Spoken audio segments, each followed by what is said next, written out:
in labor and no I knew that. news. They're not gonna let. Okay, anyone are we else. live? We are live. Welcome everyone to Friday.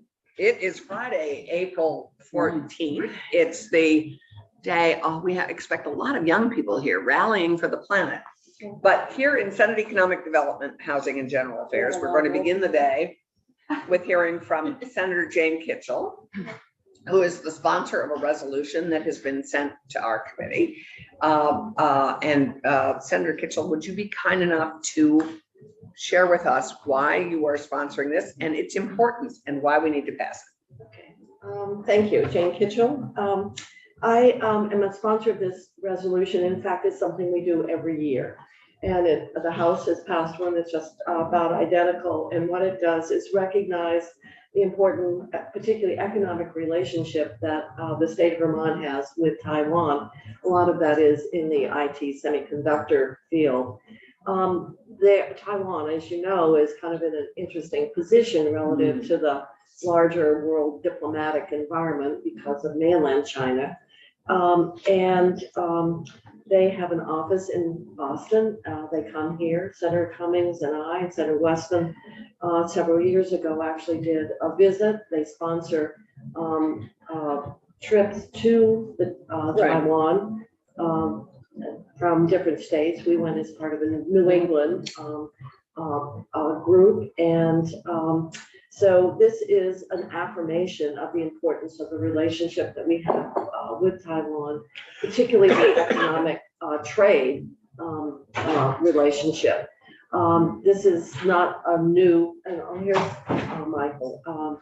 And so those of us who are sponsors have had the benefit of seeing the value of the trade and the cultural relationship that we have. They're interested actually in more economic, educational exchanges as well. In Iowa, they have outfitted some kind of a lab at a college. Oh, I don't know. We that was something talked about, Yeah. certainly. So that's why we do it. It's not new. It's just something that is important, particularly to them. But it does recognize certainly the volume of trade that we have. I think, They're a very big trade partner. They are. Our biggest one being, of course, Quebec. Yeah, Canada. Yeah. In Canada, Jane, annually or biannual? Do No. we have to do this once a biennium I think or every year? I don't know. Do you know, Michael? We've done it annually at some stages, biannually with COVID things. Right. Okay. Obviously, but traditionally it's happened once a year. And I believe Representative Marcotte in the House, there's a companion resolution. Right. And the reason we did it this way is because they would have, I believe, a delegation here to hear the resolution read in the House, which we don't do in the Senate. That's why we were split it up and did one from the Senate. Right. So at last year, a number of years ago, it did get assigned and no action was taken on it. So last year, actually, Senator White, I asked her and she did a committee bill. That's right. I You may remember. remember that for the resolution, so we could get it out. But prior to that, it didn't see action. It was assigned here, obviously because of the economic Yeah, the trade. import. Yeah. Well, So thank you. That's all it is. But we appreciate your acting on it. And maybe there'll be a new trip this year for a legislative liaison. And It really is wonderful, and It is. I know. it's a wonderful opportunity. House members, I remember who loved it. I remember Carolyn Partridge. Yeah, I believe Representative Ansell went, Representative Marcotte has gone over the years. And of course, it's a lot longer trip than just going across the border for some of us into Quebec, where we have so much trade. So that's all it is. Thank you. Yeah. And Thank you. it's important to them because what I learned, first thing is that when we recognized mainland China in the Nixon administration, before that, Taiwan had been China. When we recognized mainland China, It left They- them without that. yeah, they ceased to exist as a nation. And they have been they want to be known as a first world high-tech democracy, which they are. Mhm. But it's really reminding us that they're there. They have a unique position, They- certainly. in the It world. is. Well, thank you. We are on, this is great. Michael, is there anything you want to add to this? No, well, actually, there is one thing, just as a point of information, senators. In prior years, the resolution included clauses, Michael Chernick, legislative counsel. In prior years, the resolution included clauses requesting that Taiwan be granted admittance to various international organizations. This year, it's much cleaner. It is simply referring to US Taiwan trade, Vermont Taiwan trade. The other And one was requesting and airspace. asking for a potentiality of a memorandum of understanding on education and trade between Taiwan and the state of Vermont. Nothing at all about, because I have repeatedly had conversations with the staff at the Taipei office in Boston saying that it was asking for a very long resolution and I was going to shorten it. If it didn't shorten it, it was running maybe 4+ pages. And the folks in Boston, the Taipei office got the message and are sending me a much shorter text now. than they Right, and we can't overpromise. Yeah. Great, well, thank you. This is terrific. And I think do we have enough for us to vote on this? Can I make the motion? You may. You can and you may. Move we approve. Great, thank you. So moved. And Clerk, would you be kind Oh, Clerk yes. Harrison, would you be kind enough to call the roll? You want me to vote? Did you want to? You can Senator vote for Brock, Cation. Yes. Senator Clarkson, Yes. Senator Cummings, Yes. Senator Harrison is a yes. And it is Ron Hinsdale is in the 4-01. works. And I would ask, you have benefited from this relationship. Would Thank you you. be willing to report this on the floor? Yes. Thank you. So, and Senator Cummings is going to report it. Okay, Terrific. That is great. Okay, so Secretary Curley, would you be kind enough to join us? Good morning. Good morning. It is good to see you. And we would love to welcome you. Have you met? we have met, Wendy? yes. Okay, Met a great. few times now. Nice to see you Nice again. to see you. And we today are going to do two things. We're going to chat with you about your confirmation, Okay. which I'm hoping we can do today on the floor. I'm going to have to pull it up off the calendar, but I think it's just we need to get them done, as they say, and we Okay. would love to do this. And then the second piece is we'd love as we look at this workforce development bill, the pieces that are the administrations and that are your agencies, we would just love to, if you have comments on them, chat about them. Sure. Okay. Perfect. All right.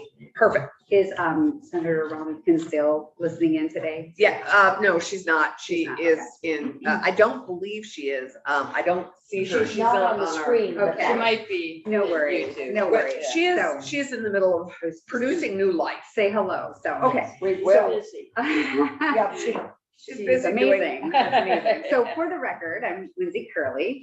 And for a few of you that have come to know me over the last 5 years, you'll have to just endure me sharing with Senator Harrison a little bit about me, and Senator Cummings has known me forever. So I'm sorry, you'll have to listen a little bit. Just so I can give Senator Harrison yes, just a because little tiny this is bit about me. constituent.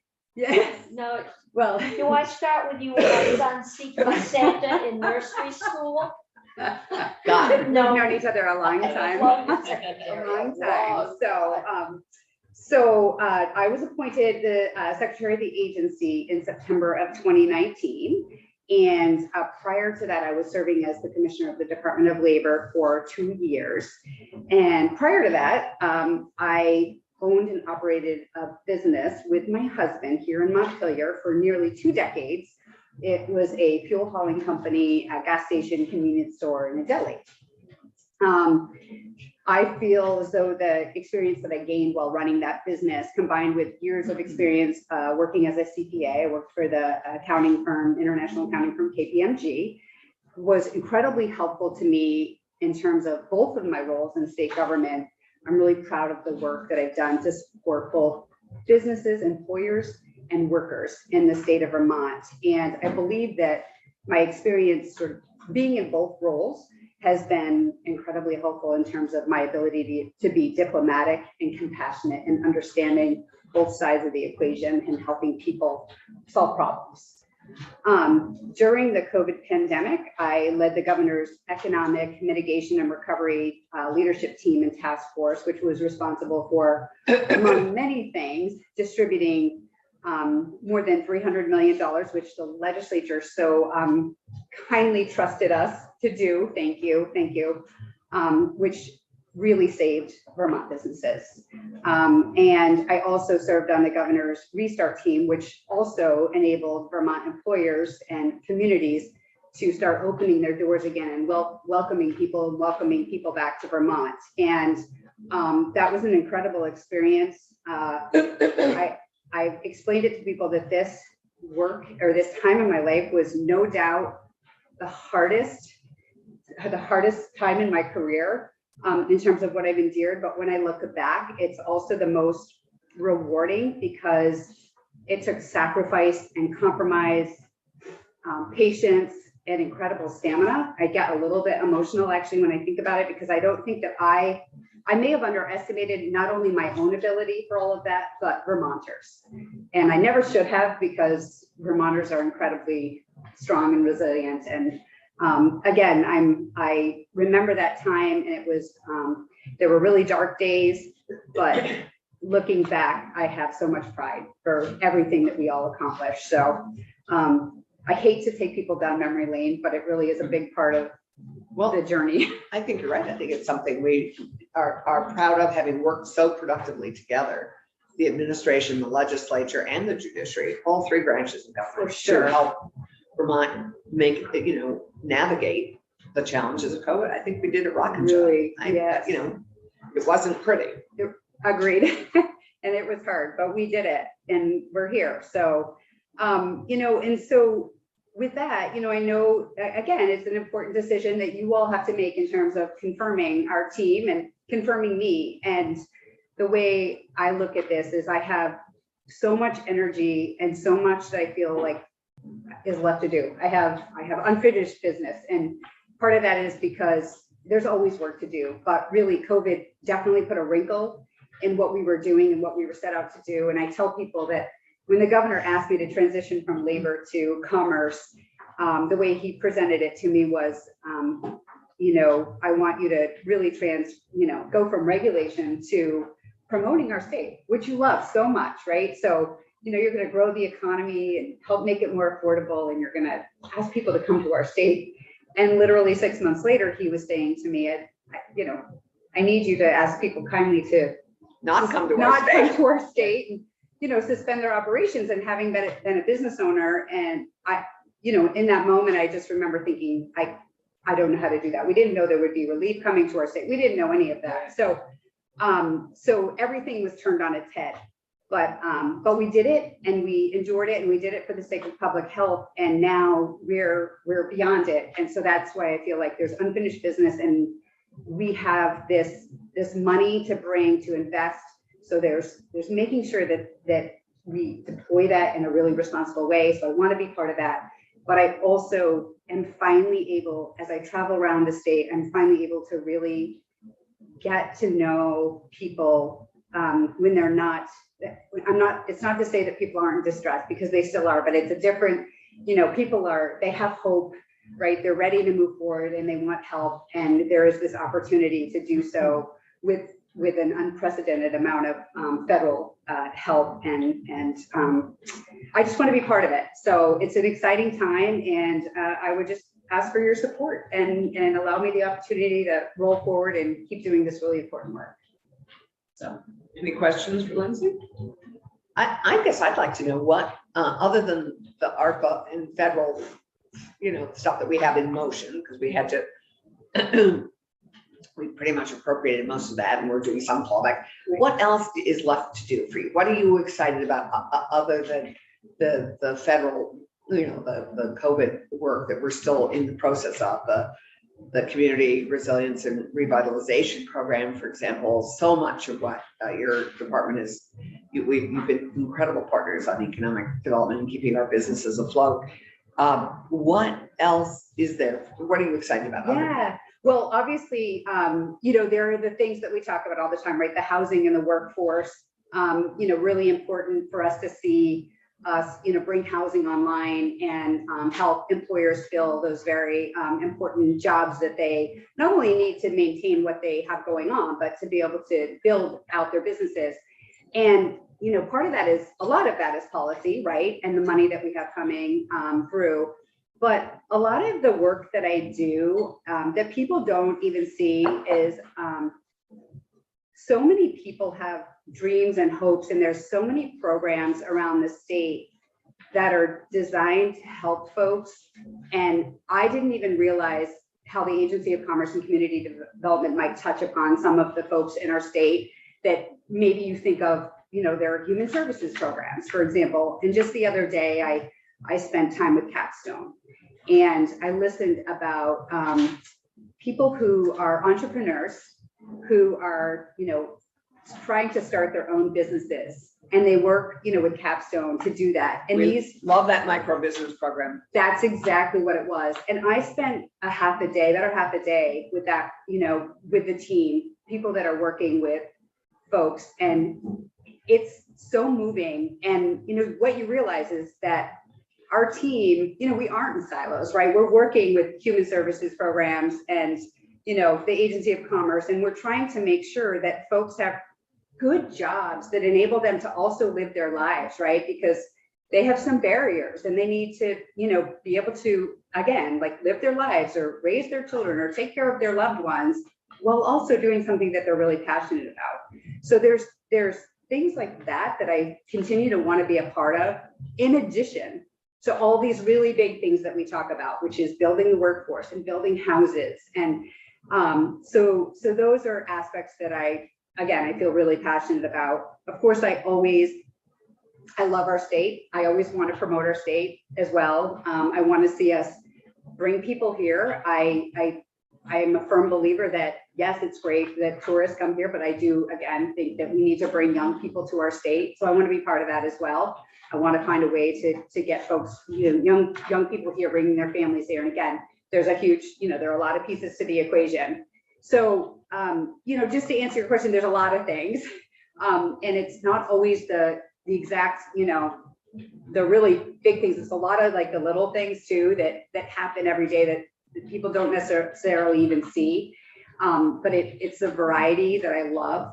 And just being part of it and trying to help some of the sort of the most difficult challenges, I guess, being part of getting people over the hurdles and really trying to move the needle to make this better for Vermonters, but also, again, opening the door for people to come here and make it a really great place for people to live and be. So, Right?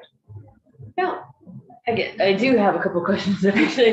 Yeah, and then we're gonna, because then your we're gonna give it to yeah. workforce. your agency does lots of really great things, and as you know, we've been working on housing.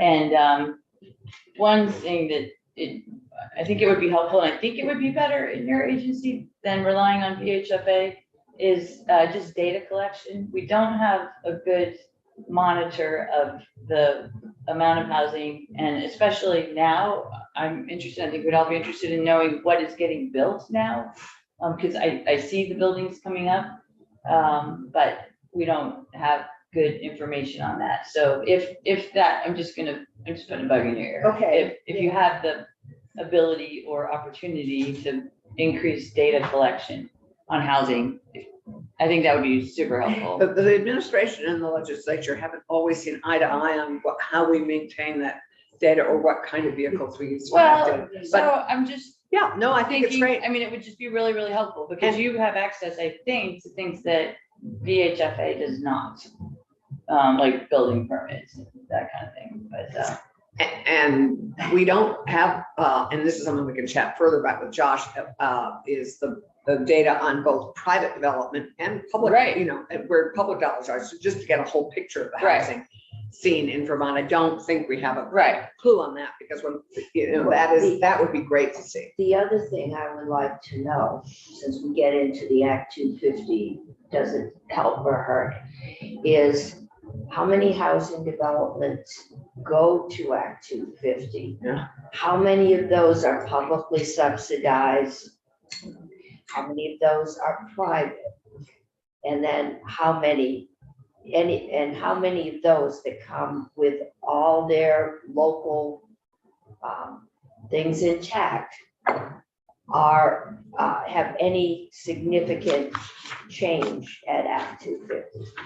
That is another conversation. That It is a good one. is, but it's data, and I'm gonna ask. Yeah. and then No, we delay. should- When we she should comes too. in, Yeah, we need to know that. If they're not making any change, then why are we sending them? And if only publicly financed priority housing is going, then why isn't private? You know, that I'm only building 9 because if I build 11, I'm Right. there. And I think those are. Those are gonna be things big those are conversations things we're gonna we have need to when we know. get the NRB report, and we'll be making Yeah. decisions about exactly that. right, Yeah, Given our time frame, I would really appreciate, because at 9:30, we're gonna turn to BSAC and do Oh, their pieces of okay. workforce. perfect. So I'd just love to have you give us an overview of your priorities in the workforce development bill, if that's what you're prepared to chat about. Oh, sure, absolutely. And one more thing, really quick, if I could just mention. Yeah. that I also want to mention one other thing that I'm really excited about in my arena is the tech industry in our state is another thing that is absolutely booming and exploding. It's another piece that I'm very excited to be part of. So it just would be remiss if I didn't mention that. I got, you know, excited about the micro business because I was there this week and there's a lot of good things, but the tech industry is another. Yeah, and when we think about tying that all together in this committee, that's everything from the kids really getting further training at the Governor's Institute Yes. to all our educational opportunities for that. may I ask you just one little, and this can be a conversation for later if you were part of this process. We're hearing about folks who are housed in the hotels as part of the program that started years ago, or I think for Yeah, COVID. for COVID. So would you have knowledge of that we could ask you for? That's Jane and Josh. So, yeah, I Okay, mean, I think Yeah. that's Jane. and okay, I just wanted Yeah. to bring it up Yeah, since you were here. So, Yes, no, yeah. that's great. So yes, to your point, is Josh coming in sometime soon? No, or because not? we're not Okay. doing housing right now, Okay. we're doing workforce All development, right, all right, which we have to get out and done by Wednesday, all right. which is a big lift. Yes, okay. I'll speak. Okay, so I'll you don't even quickly, have to but- talk, I just okay, wanted to bring it all up. right, Okay, sounds great. thank All you. right, as I understand, you know, earlier this week in testimony, I guess it was highlighted that in any given year, the workforce and economic development programs and policies appropriations have hovered around 2 or 3 million. And last year we were able to work together and collectively appropriate over 80 million. And years before that, 180 million of combined state and federal dollars. So we're really excited about that. As I mentioned in my comments about my confirmation, I want to thank you all for your partnership and work and dedication and that, and focusing on those issues.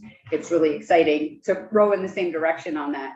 And acknowledge that our housing crisis is so closely related to our workforce development and economic development issues. So this session, the administration has focused on the workforce in the following ways: bringing net new workers to Vermont.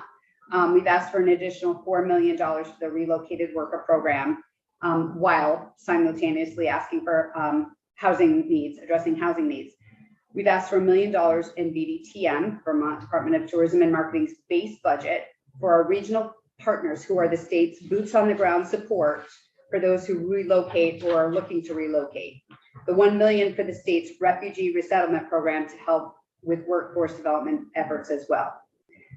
We also want to. So, sorry. Oh, sorry. I'm just So $1 clarifying. million for the base budget in VDTM, and that would be to help our regional partners who have been essentially voluntarily trying to help us relocate folks, but they are, they need some financial resources and support to do the work that they're doing. Are there So- regional people like BDCC? It could be BDCC, it could be chambers, it could be, Okay. yes, But this isn't the specific ask for the development course. correct. Right. So this is, This is just in our base budget for. so because we VDTM. don't have, these are pieces that are floating in different parts of the budget. Okay, So, the marketing, the Heather's ask is 1 million, which yeah, it's a base general fund. is, Yeah. which is big. And then the 1 million separately for the refugee resettlement work, the additional work. Yeah, that is, let me see if I can tell really quick where that is. Because those are That- not in That work. looks like it's, in the BA, okay, wait, sorry, in the House budget.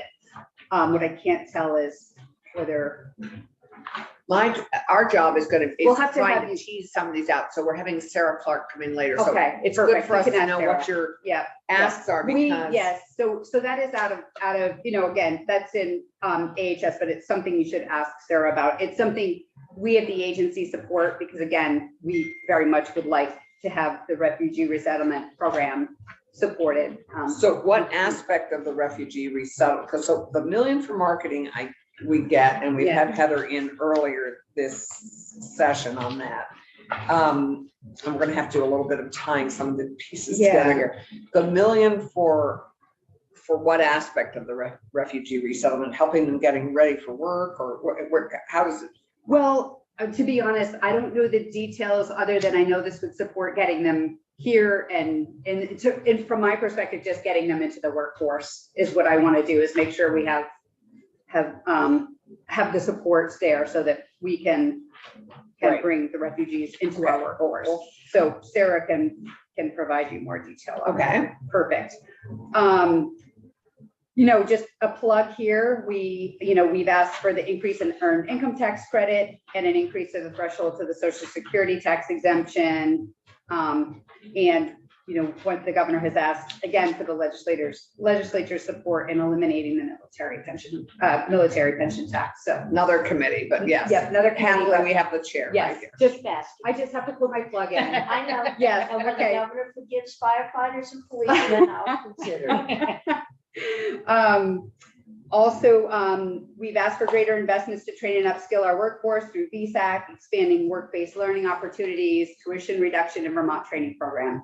These dots here. They're all here. And the big ask this year for the Vermont training program is for the CHIPS. Yes, thank you. So, so largely, we want to make sure that we have, and I think Commissioner Goldstein is on for later today. She's on for Tuesday and. Oh, she- okay. I believe. This morning. No?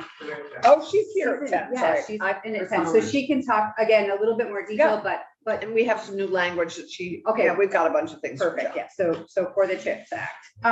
Yeah. And so just, again, all this, but, we have low employment in nearly every business statewide has a shortage, and they're all working to be creative, to provide competitive benefits, salaries, support services, and I can say that barely any of them are paying minimum wage. They're all paying above, and they just,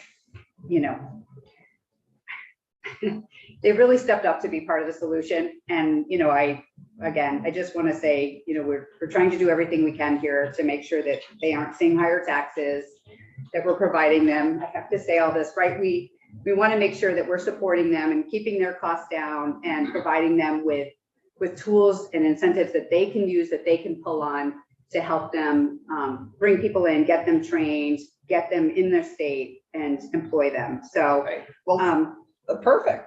yeah. Thank So you. anything that you can do to help us with that, and let's see. Last thing is, I want to thank you for the work you've done on S100. We want to make sure that we're addressing the lack of housing stock. As I travel around the state, employers are telling me even if they're fortunate enough to hire somebody, they are struggling at times because somebody might come and they might work for 6 weeks, 6 months, and they may lose them. They may actually leave because they just cannot find adequate housing. We So are clear on that. I know you are, just wanted to state it for the record. And with that, I know you're moving on and you'll have Commissioner Goldstein. And there so we have you'll Marilyn right there. Oh, hi, how are you? Good to see you both. So, Thank you. thank you, Lindsay, thank you very And, much. you should have my bio in your inbox. We I just need a imagine. short, sort of what you just, Yeah, so I think, if you have a want to just get, you can give me that. yeah, well, your- you know your bio, what? please. It's kind of messy. I have a really clean one that I asked Jess or Nate from Will Malaria she to send send it to over. Scott? Oh, I had them send it to you, so I'm gonna, do you want me to have them send it to Scott? Yeah, because Jess I will may know not that. get on my email before Jess we. will know that, so. Right, Jess is a whiz. She's probably listening, so. Oh, sure, of course she is. Yeah, all right. Thank you, thank you everyone. very much. All right.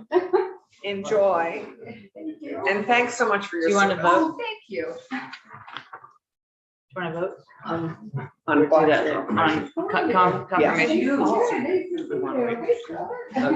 So I would entertain a motion for confirming Lindsay Curley as our secretary of the Agency of Commerce and Community Development. I would look at highlighter. We coordinated. Your motion? Okay. Yes, Okay. Out of this. Senator Brown, Senator Clark, yes. Senator Combs, Yes. Senator Harrison is a yes. So it is 4-0-1. Right now, I'll report that. Okay. Today, I'm gonna pull them off. I just want to get, I think we move them along. So we're gonna Yeah, report those. and don't get- let me forget to take that resolution up Right, today. thank you. Perfect, Scott. No. I'm receiving the next. We are all, Did we vote on three? I heard, who did I hear you hired? Okay, ladies and gentlemen, we're going to pivot, Okay. and we're going to hear from, thank you, Lindsay. Thank you for Have a your great service. weekend. Oh, thank you. Been Have a great. weekend. I have to say, having been here, it's been wonderful to watch you progress and grow, and it's been just really terrific. Thank you. This is I sounding love like it. All right. Sounds like I need to catch up. So Marilyn and Scott are gonna do this together. So, do you know all of? No, I don't. So why don't we So- go around and just remind us who we are? And we'll start with you. They know who I am, and I'm on the BSAC. Oh, right, you're right. I forgot you were on the. And I just realized that the BSAC for Advantage did not translate when I got a new iPad, so I'll be up early Monday, so Jody can get me straightened out. So I'm Allison Clarkson, Windsor County District and Vice Chair of this committee, and Brent. Randy Brock, Franklin County, and part of Grand Isle. Wendy Harrison, Wyndham County, customer of BSAC for our son. It I hope that's been a great experience. has been. So- Yeah, and actually my husband had BSAC loans when he was in college years ago. Had a wonderful. Yeah, we have been around for a while. So, no, you provide quality service. Thank you. I hadn't realized Peter was from Vermont. Oh, yeah, 7th generation. Huh, I Yeah. appreciated that. Everybody's 7th generation from somewhere, and actually, 88th generation from somewhere. How would you two like to progress through this workforce development bill? Because you actually, BSAC touches on at least 6 or 7 sections. So, and I'm just gonna, we have sections 2, some of them you're gonna talk about in education, because we have given education an overview of the education sections. Would you like to tell us which ones you want to make sure we absolutely? We'd love to have address? you actually touch on all of them, because Okay. we're gonna be making the decisions about the funding pieces, because we've been given a box of $40 million to do all our economic development work and all our workforce development work. And just to put this in perspective, the workforce development bill alone has a $40 million ask. So you have a number of asks, we have a number of projects that you oversee. So I have here sections 2, sections 12, sections 23, sections 28 through 28A. And we can, the first one is the teacher forgivable loan incentive program.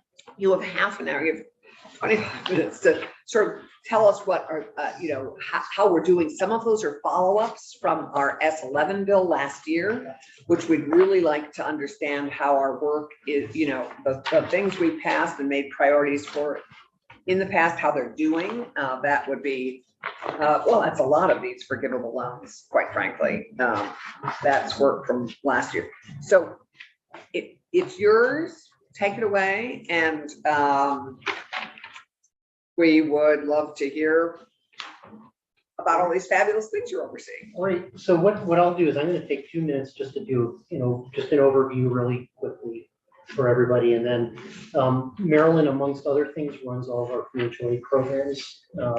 And Marilyn will then turn kind of directly to the workforce kind of development pieces that we are doing. And so I'll try and take 2 minutes of our 25 for those purposes, because everybody knows us on based on the program that they participated in.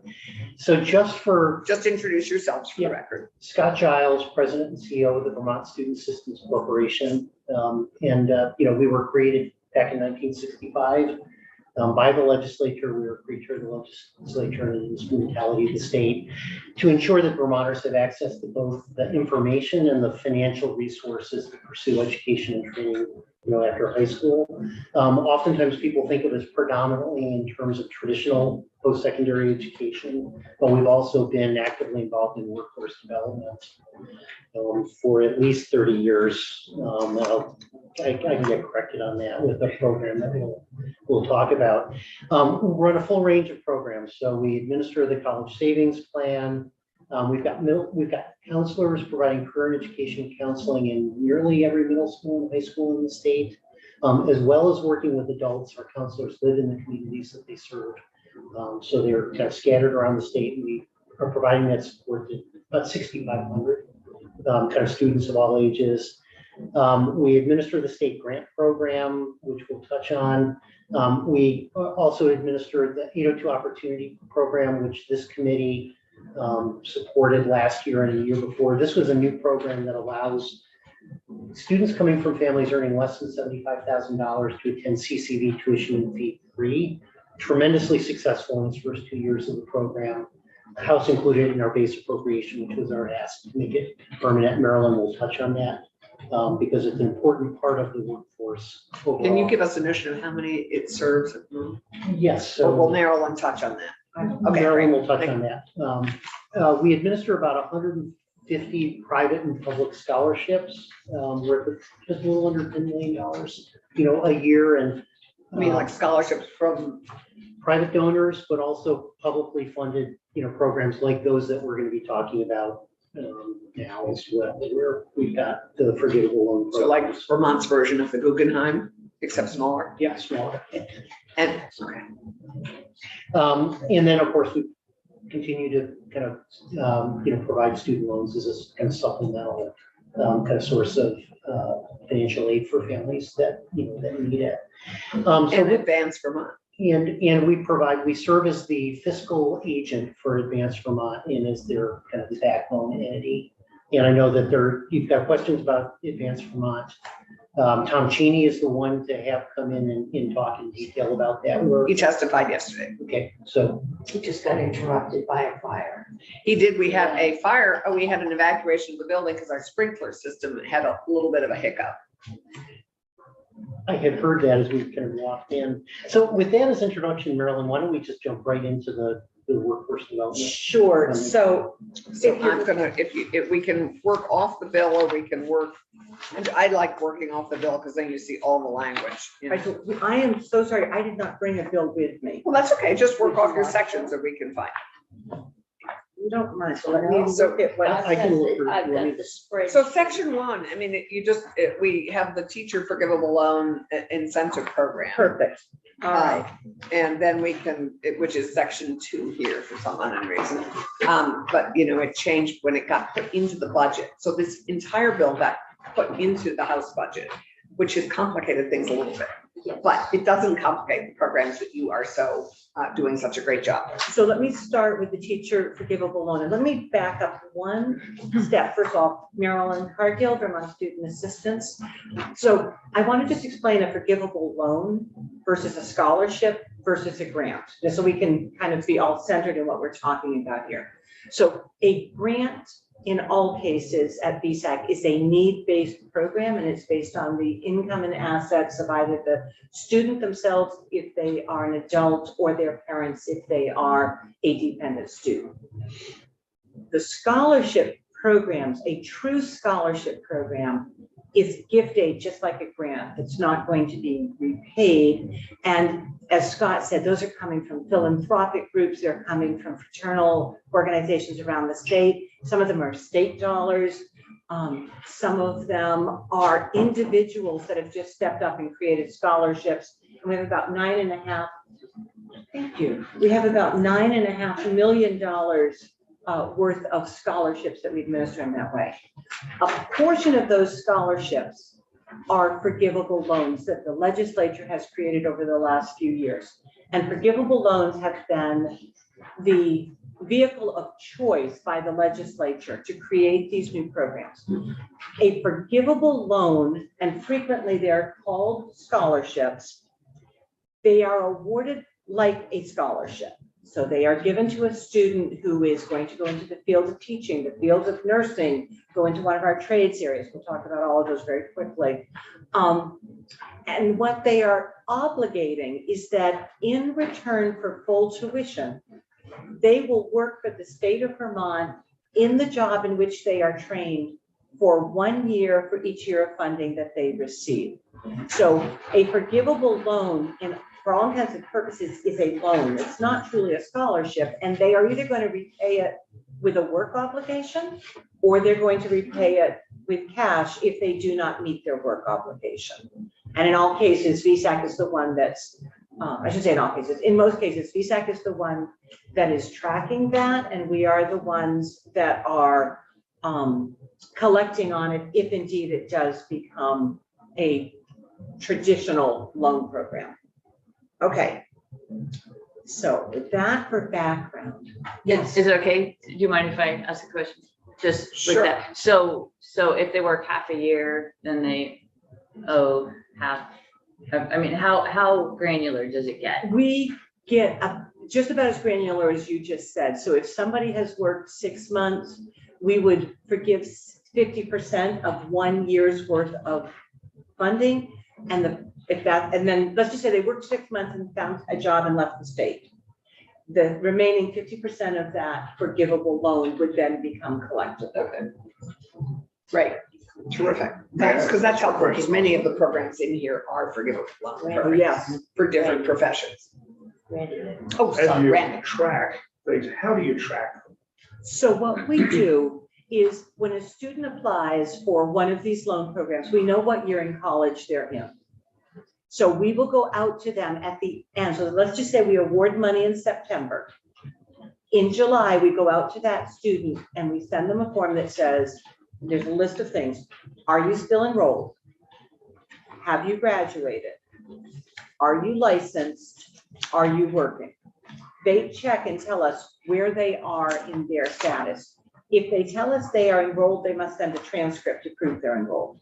If they tell us they have graduated, they must send a transcript to prove they've graduated. If they are licensed, we ask for a copy of their license. And if they are working, then there is a form that their employer must complete that tells us what field they're working in, how many hours a week they're working, and how many weeks of the last year did they work. So that's how we're tracking. And if any one of those is false, or if they don't tell you the truth, how would you find that out? Well, we're hoping that like requiring a transcript from your school, a certified transcript, is pretty clear indication whether you're enrolled or not, or whether you've graduated. The license has to be an accepted Vermont license that we're looking for. And then as far as the employment goes, we are looking for that employer to come back to us. So we're looking for a recognized Vermont employer. We don't always, but if we have questions about what that employer is telling us, so for example, as you can imagine, Senator Brock, many of our nurses are working at the medical center. We know the person at the medical center who fills the form out. So we're looking for that name to come through to us. But if we have any questions, if anything seems odd about the way that the form is filled out, we're making a call to that place of employment to have a conversation with the HR director or the person who owns the business, whatever. It's not, not everyone is in a large enough place that they have an HR director, but whatever we can find, we are checking to make sure that that information is valid. I guess of any of the things that you've looked at for verification, have you found any that can't be verified? No, but what we do find on occasion is that their definition of full-time and our definition of full-time might be in conflict. So for example, a nurse might be considered a full-time employee working 30 hours a week. I believe the Department of Health, and I don't have all these details at my fingertips, but I believe the Department of Health believes 32 hours or more for a nurse is full-time. So those are the types of things we're more likely to see a difference of opinion and definition, but we are not seeing that students are presenting us with false information. But I will also say, just to be clear, some of these programs are brand new. So you have a trades program, which we'll talk about. It's only 9 months old. No one's working yet. Right. They're all in Sure. school. So some of these programs only started last year and we haven't seen them play out. Yeah, so that's part of our interest is how are things doing that we passed last year?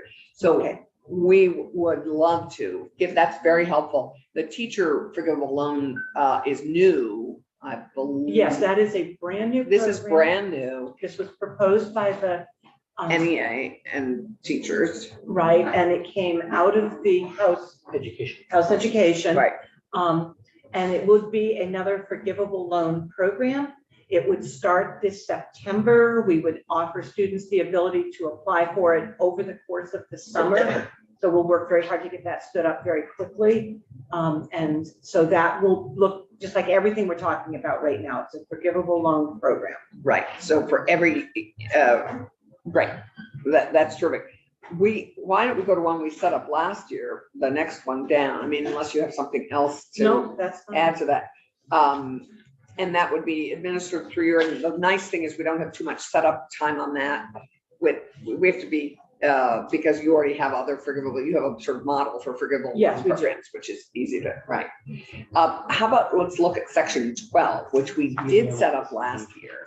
The UVM Office of Engagement. Office of Engagement. So that's a slightly different program. That is a It is. loan repayment program. Right. And what we are doing there is UVM and VSAC are working collaboratively with the legislature to incent Vermont graduates, or students who graduate this spring From all colleges. from any college whatsoever in Vermont with a bachelor's degree to stay and work in Vermont. And the incentive is we will repay $5,000 on their existing outstanding education loans. So we are. For every year they stay in Vermont. For the first 2 years, they can get a maximum of 5,000. So we're going to do 2,500 at the end of the first year and 2,500 at the end of the second year. That program was stood up in January of this year, and students have already started applying for it. In order to apply, however, you need to have a job and a home in Vermont. Both of those things have to be true. And your job has to require a bachelor's degree.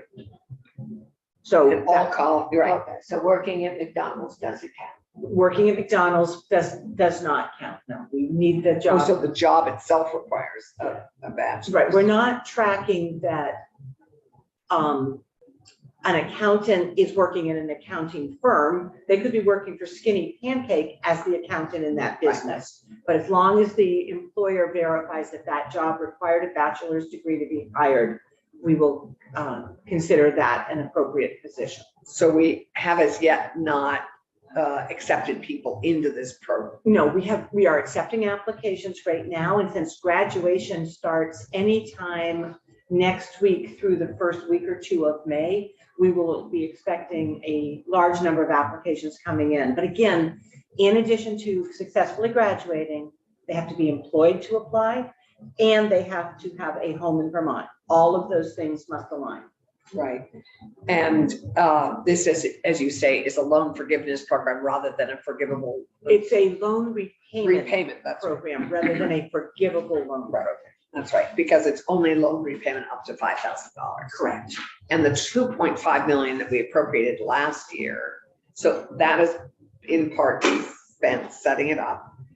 And that really has yet to be fully spent. Right, so what we are anticipating is we will do somewhere just north of 400 students will be receiving the $5,000 forgiveness or repayment. So as I said, we're just waiting for those applications to start. Right. Terrific. So the ask this year is to continue that, and yet we, in all honesty, don't fully know how successful it has been. So if we move forward with this, it will be doing it on faith and on the strong feeling that this is a great incentive for young people. That I agree, that's exactly true. And the other question I have is, how are we marketing this? How are the colleges all marketing this of it so that students even know about it for So graduation? VSAC is actually administering the program side, UVM is administering the marketing side Right. and communication. And we're side. having them in next Tuesday. Perfect. So they have been sending out materials to every college, letting them know through the career divisions of each one of those colleges, letting them know that the program exists. VSAC will be sending out an email to every Vermont grant recipient who is a senior. We have about 1,000 of them that graduated from Vermont colleges. We'll be reaching them directly. We are also going out to all the college presidents. So we've gone to the career centers, now we'll go to the presidents to make sure that that's actually being moved. We've given them marketing materials to use. So that's how we're doing it right now. The step they're working on this week is going out to employers. And I'm sure Michelle, when she's in here, Michelle Carodi will tell you what that looks like as well. And sorry, her name, because we have actually Wendy coming in, so. Oh, it's, okay, I thought Michelle Carodi, Karode, might be coming with her. Both, we're having both come in, There you go. or Scott said it all. I just had seen, I knew Wendy, I had my eyes out for Wendy. Great. Chuck, are we able? Just a quick question. Yeah. This sounds great. So if someone does not have loans, they would get this. If they don't have loans, they should not be applying for this Right. program. This really, Okay. This only is, help this is students. for people who have loans. This is the Okay. incentive we can use. And the question I have is, that's a good question though, to lead to how many students that are in higher education here in Vermont have student loans? Well, and then the part of that question is, can you pay off loans other than VSAC loans? oh, yes. Oh, yeah, any of them. Yeah, Okay, this is We're gonna designed make for those anyone. payments to Okay. any servicer in the country. Okay. But it has to be, it could be an agency like VSA, which is a state agency. It could be a Okay. bank. Citizens is a big lender of student loans. Okay. It could be one of our, they're called TIVAs, but they're the big like Sally Mae, I'm sorry, not Could Sally be a Mae, federal. federal loans. Right, right. It can be Okay. federal, it can be private. What we're not trying to do is I borrowed money from my grandmother. Will you repay my loan to my grandmother? These are formal loan lending have to be- institutions that yes. have. Yeah, that's good. And But- hopefully 75% of all of all college students. That's what I thought. So this is getting Wendy at a huge percent of our. Yeah. stu- of our- No, I think it sounds great. Okay, great. Given our time, let us go to sections. The next ones you might like to talk about are, Okay, trades, let me spend a few minutes on trades, so that is section 18. For people who want to find it in the bill. trades came up through the legislature last year. Yeah. It originally was focused very much on trades, it was building trades, mechanical trades, I'm trying to think, medical trades, and then in the legislature, that was expanded to all critical workforce areas. Right. So what we did in order to keep it focused was it is for any training program that takes 2 years or less. So associate's degrees would qualify for this, and all of your non-degree training programs and short-term certificate programs at our colleges and universities. In its first year, and again, we started this in September, so it's been up for about 8 months. We have awarded so far about $1.3 million.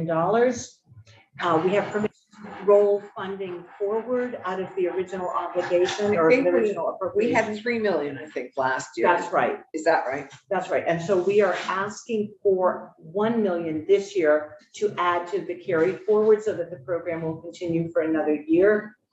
166 students have taken advantage of this so far.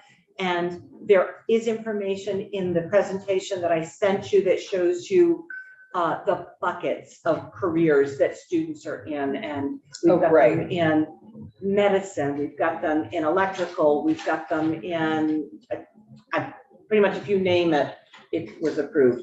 We went to the Department of Labor to say, can you tell us what are the critical demand sectors in Vermont? And their response to us was, it is easier for us to tell you what is not a critical demand sector in Vermont because of where we are as a state. So pretty much any career in Vermont qualifies with the exception of, I believe there's 17 that do not. But any career trade would figure in this, as long as it's a program that's 2 years or less. That's great. correct. So you're asking, we have an ask here for 1 million, and that's great.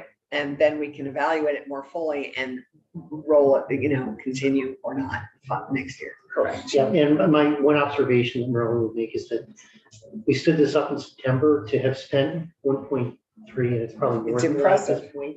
Demand has been quite high for this program, which is good. That is great. We thought it would be, and it's been great to be able to talk about it. I talked about it a lot on the campaign trail, so it's terrific. Next one is VSAC is section 20. Is that right? That's for continuing the work on the performance-based contract that is the credential value. That is Tom Cheney. Right. That's Advanced BT. And you support that, I assume? Yes, we're supportive of that work. Advanced Vermont is in the process.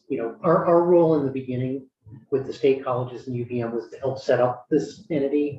We've served as the financial backbone for it. And, now Advanced Vermont is getting ready to kind of stand up on its own with our support.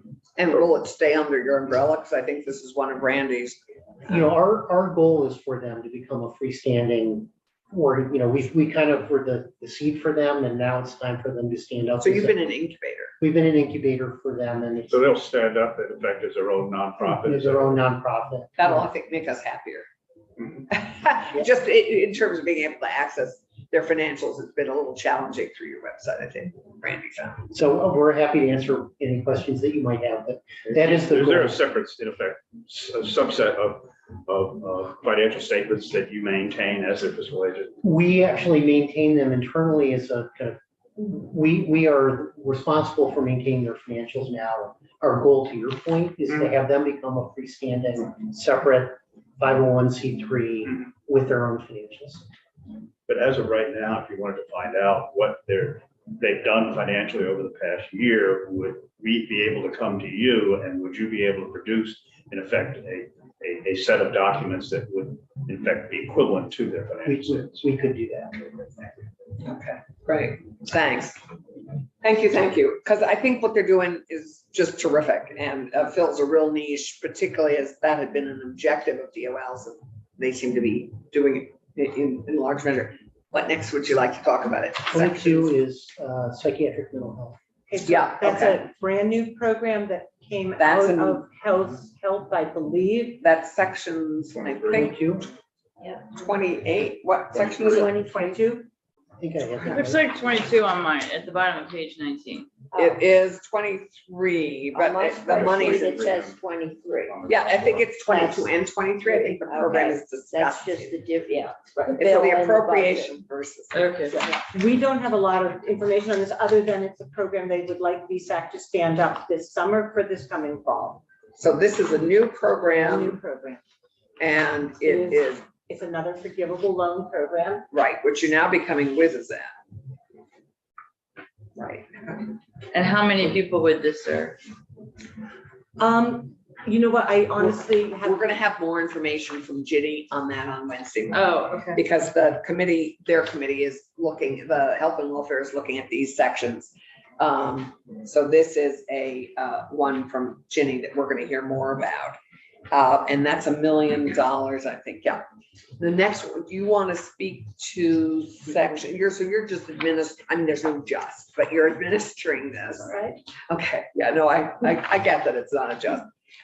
The next sections I have you also administering, or at least wanting to check in on our sections 28 through Do you have 25 or some, maybe 26?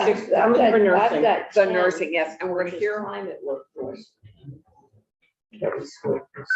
That's advancement. that's advanced Vermont. That's advanced, Yeah, okay. that's right. There it is. So I think the nursing forgivable loans, we're gonna hear from health and welfare on, and they're gonna review them, and all the nursing ones, sections 25, all of section 25. Do you want to hear how the forgivable loan portion is going quickly? Yes, just, but that would be great. We can very quickly say, Vermont Nursing is one of the longest running programs that we have. 2 years ago, you increased the money for that program dramatically. So it went from $50,000, maybe it was 3 years ago, but went from $50,000 to in excess of $1 million each year. So that program, we had $2.6 million this year to award. All but 200,000 of that has now been obligated. So this is a very, very successful program. What we are seeing so far is that 85% of nurses are meeting that obligation by working in Vermont in nursing. So very, very successfully incenting students to go into nursing and very successfully incenting them to stay in Vermont to work. And question, they can stay in Vermont and work, but we did not allow them to work as traveling nurses. They cannot be traveling nurses. Right. And because- there was a point where, and it's no longer true, but there was a point where they were allowed to work within 10 miles of a Vermont border. And that was changed a few years ago, and the legislature decided they had to actually work within the borders of Vermont. Right, so did that cut out the DHMC people and some of the people elsewhere? And so the folks at Dartmouth, for example. Well, that's DHMC. Oh, sorry, Yeah, right, yes. yeah. Okay, so That's good thank, to hear. it's great, it's. And what was terrific. what were the dollar amounts again? This current year right now, we have 2.6, I believe it's 3 million that they are suggesting in the budget. There's a Last $3 time I saw million it. ask, and last year it was 2 something. But you said all but blank. has Oh, been- 200,000. All but 200,000 has now been obligated. Thank you. That's Okay, impressive. and because we've got Joan, I see Joan Goldstein is here waiting. I'd love to have us go to the other program you are kindly overseeing for these, our workforce efforts. I believe, are you doing the dental hygiene, the sections 28 and 28A, and I'm trying to remember. Yeah, so the dental hygienist program is a brand new program that the House is recommending. It is another forgivable loan program. It is $100,000 that they're recommending for that program. Yeah. And again, we would try to get that stood up this summer so that it would be ready for students going to school this fall. And so that one is, given that you now are becoming super whizzes at this, this should have a pretty quick rollout.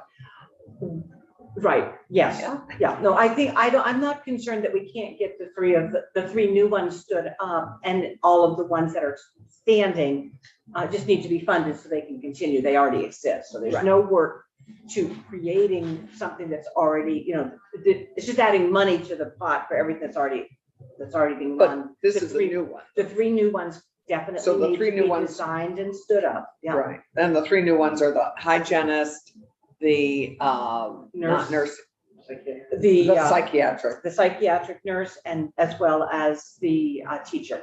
and the teacher. Those are the 3 new ones. That's correct. But all within a model that you now have. Correct, that's absolutely correct. And that's just kind of one thing I just wanted to kind of add on that is we have been working, we work with your counterparts in the House. Where as these get rolled out, there's always a temptation to want to, every community has their own individual kind of approach, we've been working with the legislature to standardize the way these programs are kind of drafted and structured, because that makes it administratively much easier for us to be able to stand it up quickly and achieve your goals. Oh, and- That's great. yeah, oh, I'm sorry. And. No, I'm gonna ask a board question. Is VSAC getting reimbursed anything for administration? I was gonna ask that too. Yeah. No, that is a fabulous question. That's That's a great That's a question. They softball. didn't coach That is a you. big softball. Okay. Yeah, so you'll see in the teacher bill that was just came in, there's a section at the very end of it that both gives VSAC the authority, which they all do, to run the program and set the policies and procedures. And then the next sentence of it says VSAC may use up to 7% of these funds for the to administer the scholarship forgivable loan program and retain reasonable fees from collection activities. So when we're collecting, we'll be collecting over a 10-year period, and the administering the program itself has a cost, but collections has an ongoing cost of up to 10 years of work. So you'll be able to keep 7% for administration and collections. So if it's, what we're asking is 7% for administration, and then that we are allowed to, of what we collect, we will keep what we consider a reasonable fee. And that has not been defined in the legislation because, of course, we're looking for this. What's reasonable today may need to be increased 10 years from now when we're still collecting on these. And reasonable is defined somewhere.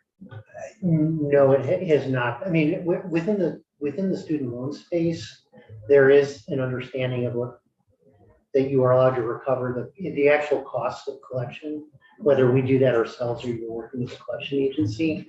And the part that we were just looking for is recognition that with the creation of these new forgivable loan programs, we're actually committing ourselves to activity for a very, very small percentage, 5, 6, 7, 8, 9, and 10 years into the future for those small percentage of the recipients who actually don't fulfill their work obligation. And looking for consistency across all the programs for that. Any other programs you want to give us a quick update, because we're a little behind Yeah. and I've got to pivot. I will go really quickly. I do want to mention 802 Opportunity, and I know that's more of an education program than something for workforce, but it is a workforce program. I don't see it in our workforce bill. It's Am I not. crazy? No, Okay. it's not. I just want to mention that this is the program that allows students in Vermont whose families make $75,000 or less Right. to go to CCV tuition free. So when you combine their state grant, their federal Pell Grant, and 802 Opportunity, that program has been phenomenally successful so far. And numbers of students, when you say phenomenally So successful, over 2,200 students have used it in the first year. CCV saw borrowing drop by 47%. So students coming out of CCV in this program do not have debt. oh, A number of these students then go on to get 4-year degrees, but when they start their 4-year degree, they've got 2 years under their belt and they have no debt. That's So, wonderful. yeah, this is a wonderful, wonderful So program. 47%. They dropped their borrowing by 47%, yeah. And at a point when nationwide during the pandemic, enrollment at community colleges dropped by 20%, CCVs went up by Yes. 80%. Wow. And the other thing that we'll say about CCV, Maryland kind of touched on, is that, remember, they're also involved in lots of workforce certificate programs, which, allowing people to get bookkeeping certificates and things of that nature to be able to move, get the next promotion or move into a job if they were eligible. So great. that is just great. And it's called, remind me, it's called 802 Opportunity. Opportunity. That's right. You want to mention advancement too before we? Right, and then the very last program, and VSAC been running this since 85's advancement grant. I know you're familiar with that, but that has been a training program that's been running for almost 40 years now. And that, again, is part of our base request, so it doesn't show up in workforce development. But so what's it called again? The advancement grant. And that one is really about, there's 2 things you can do with it, but the part that is workforce related is it is open to any training programs that students are interested in. They do not have to be at a college or university at all. So they may end up doing stuff through the adult CTE programs, for I was gonna say example. how that must interplay. We're about to see how come, so that must interplay with adult Oh, it absolutely CTE does. and adult Yes, education. it's a source of funding for adults looking to go to CTE programs, but they also could be pretty much if you can name a career that doesn't go through a college, and if we've got an adult that is financially needed, that is interested in pursuing that, VSAC's advancement grant would help them. That's great. Well, thank you. That was a real whiz. Thank you for sending your testimony to Scott. So it's on our website, so you can all look it up. Thank you, Scott. More Lucy, we don't information often there. see you in this committee. Yeah. We've had lots of Marilyn in the last 2 years, which is great. And thank you both very much for your work. Thank you for being such good partners with us. It's Thank really, you. and thank you for serving on the board. It's a pleasure. That's great, but that's wonderful. We have a meeting on Monday. Thank you. And Thank you very if anything else occurs to you on your drive back, that would want to know to support the work that we've just discussed, please. Well, and Email certainly us. if you have any questions, you know where to find us. Yes, Scott we do. Scott can find us in a heartbeat. Scott's fabulous. Yep. This is great. Thank you much. so much. Thank you very much. Wonderful to meet you. Nice to Good meet see you. Lovely to see you. Have a great weekend. Thank you, sweater. Okay. Yeah, you might want to get out of town fast. I think I'm meeting with 50 students at noon. There is a large rally. gonna We have, be out oh, this is there. it. We have the Rally for the Planet. Yes. Yeah. Lovely to see you, Joan, by the way. Hi, Joan. Okay. Hello, good to see you. Out of Champlain. Thank you both. Thank you. Bye. Good morning, Joan Goldstein. Good morning, committee. Good morning, Allison. Good morning, my dear. It is good to see you. We would love to, and do we have an answer from David on that amendment, that language? David said that he did get the language from them. Okay, has he drafted anything? He didn't specify. Okay, so Joan, why don't you go through what we have here in the workforce? It's your time. You Okay. tell us what you'd like to make sure, because as you know, we're looking at the economic development proposals that are already in the budget that we don't have technically in a bill, but that we are needing to advocate for. Right, And all the efforts for workforce development that are in the workforce development bill. Get the budget. It's a funny year, what can I tell you? I don't know. can I start, maybe, could I start with Yeah.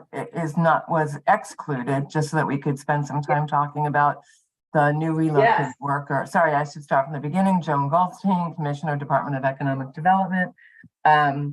Yeah, the thing that was excluded, which really has an impact on workforce, is the new relocated worker.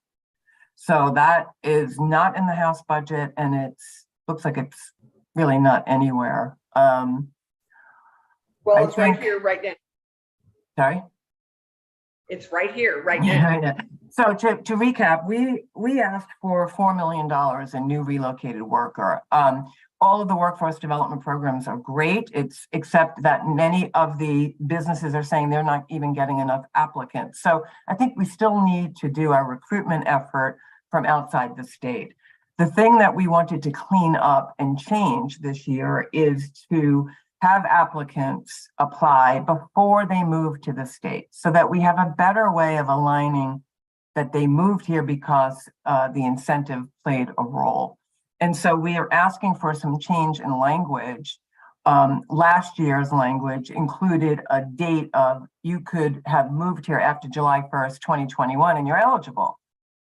So we want to not only get rid of the date, but also make clear that you have to apply before you move to the state.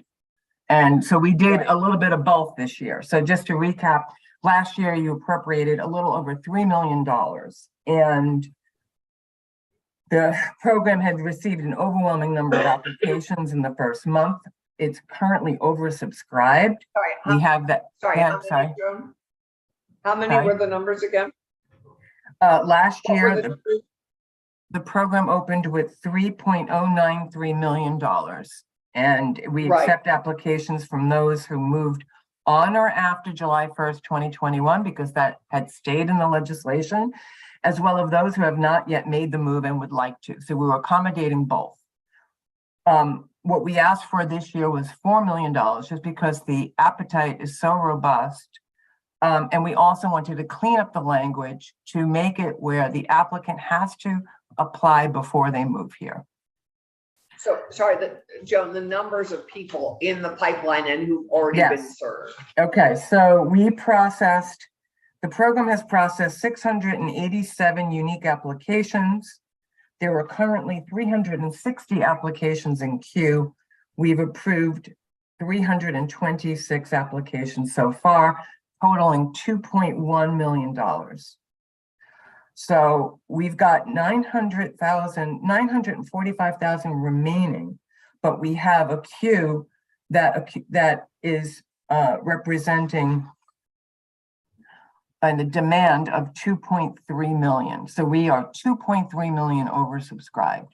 So our thought in going for the budget this year was, if we're going to ask for money, we need to make it a sizable amount so that we're not running out of money before the end of the year. And that's why the ask was 4 million. And it's currently not in the budget or anywhere. Sorry, go ahead. Just to make sure, Drew, I understand what's happening here.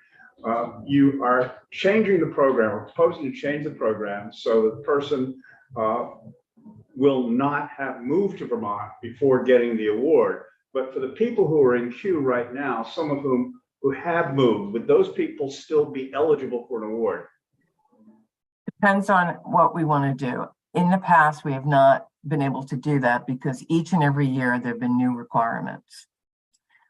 The criticism of the program is that you can't tell whether they would have moved anyway. That was a criticism, not just from the auditor, but also from the independent study that was done.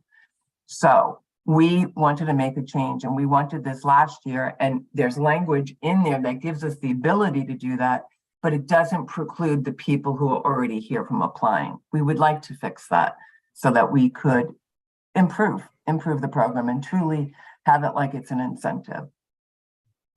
So those people then who are in the queue who have not moved could potentially be eligible, but those who have moved would not be, is that correct? That is correct.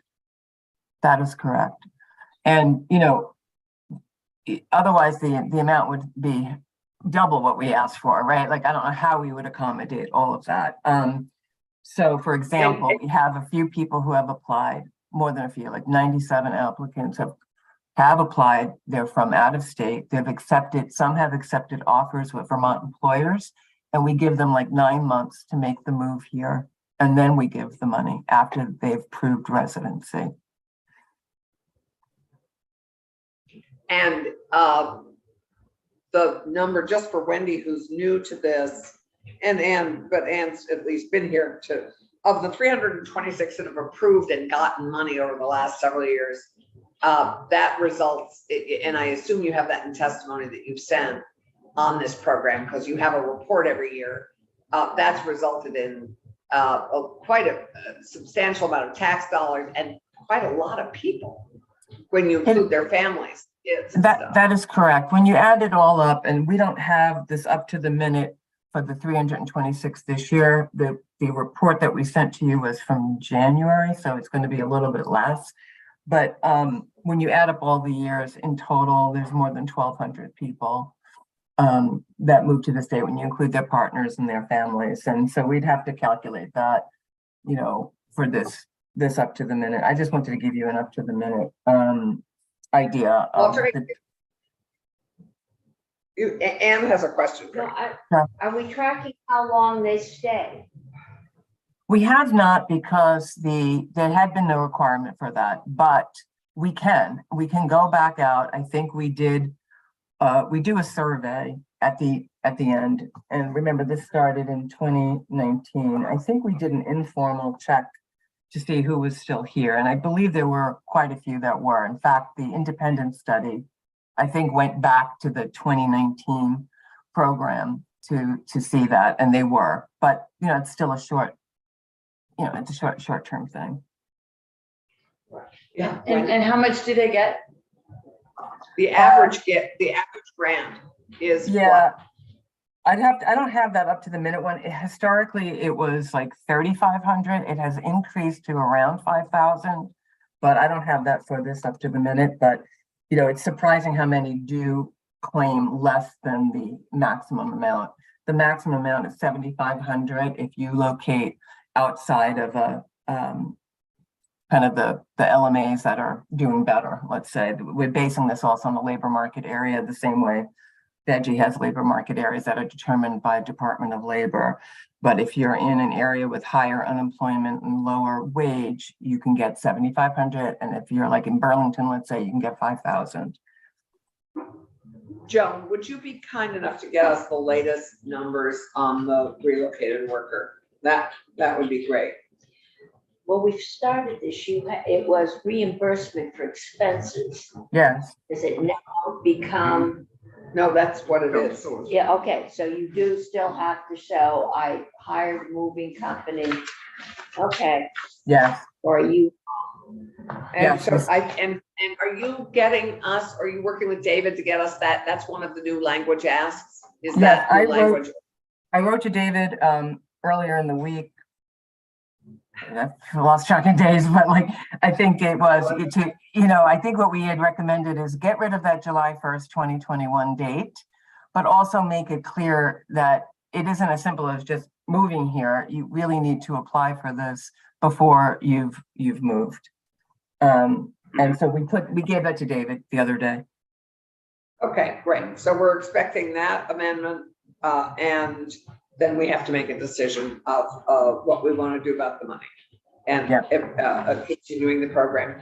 The concern I think I've heard from some legislators, and you always hear it from the House.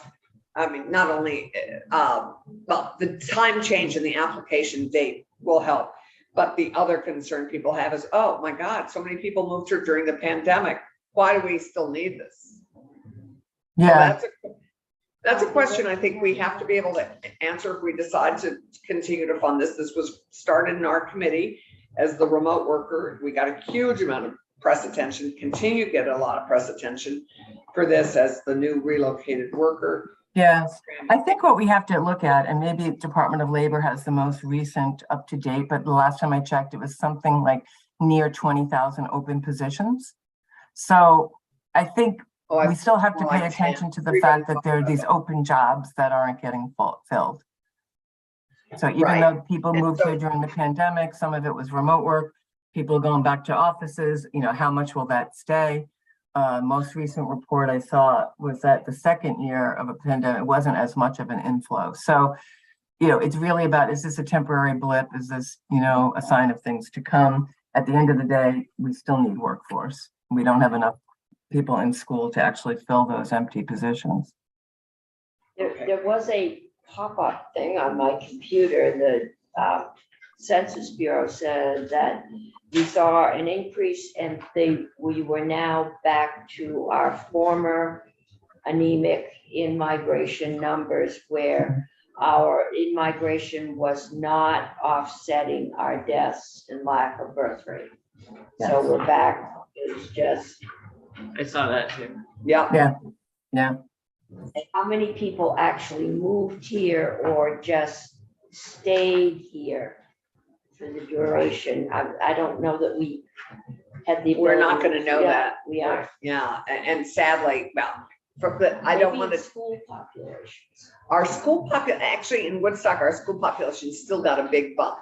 So it'll be curious to see if that Warren did, so survives. It would be probably the second home areas. Yeah. Might Yep. trace that. Joan, you have several other programs Yes. here. We're happy to chat further on new relocated worker. Tell us, give us, you know, you have other things you care enormously about that are in here. Yes. So if you'd like to just address those that are both in the workforce development bill and also in our economic development. Yes. Bits And I and get- pieces that are not in this bill, but that are in our $40 million box. Yes, we I'll go need to- over those very, very quickly. I realize there's a time crunch here, but the rural industrial development, I don't know. Have if you that- back to discuss them. Sorry, We can continue at another point, maybe. okay. But the rural industrial development initiative is, I see it on the crosswalk. There was a crosswalk spreadsheet on your site. Yeah, it's section, it's section 37, and there's a rural industrial fund as well, which is where I'm not quite clear if this is two pots of money, or there's a rural industrial development fund, and then there's the. Yeah, we should talk about that because that looked a little misleading to me. I mean, we asked for 10. It's because you. Yeah, Right. we don't have a Use it. special fund yet. It's that the Yeah. ask is for 10 million in general fund. The idea is that we would set up a special fund. We're expecting that after we've done these grants to regional development corporations to develop the property to house industrial facilities, that when they sell that property, we get those funds back. And so that's what we would need a special fund for. But the special fund is zero right now because we don't have anything Yeah, going into it. I'm a little worried it's double counted in this. It looks misleading. I don't know how else to put it because again, the ask was 10 million in general fund, and I think House reduced it to 5 million. But Yeah. I don't know whether the way they've described this, it's 5 million coming from general fund. If they want to put it into special fund, okay, but the way it looks here, it looks like it's counted twice, but I don't know. I know if it does. I'll Yeah. go back and do the math One here. maybe is transfer. And we will ask Sarah who's coming in, Okay. so. All right, that's fine. Just one question. Yeah. Will it be structured so that the RDCs definitely do repay the loans when they sell the properties? Yes. Or is that an option? Okay. No, we That want would be them, part of the structure. it's part of the agreement that basically once it's sold, that money that was originally put up for it will come back to the state so that we have this funding itself, so we could do this again and again. And some of the properties need that state sort of seed money in order to get this thing going.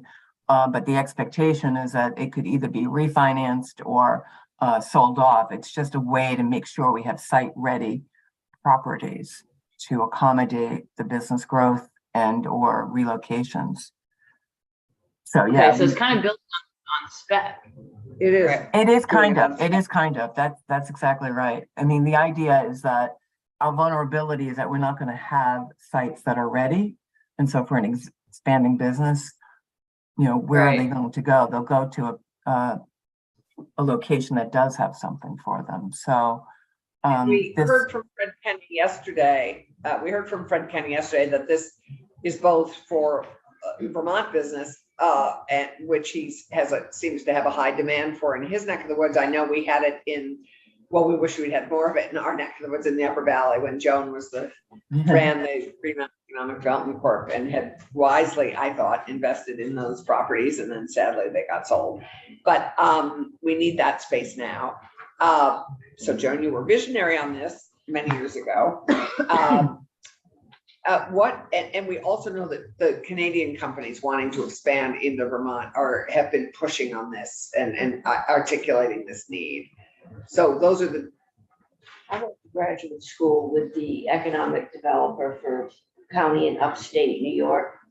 They were 45 minutes from Montreal, and they were recruiting Canadian business and over.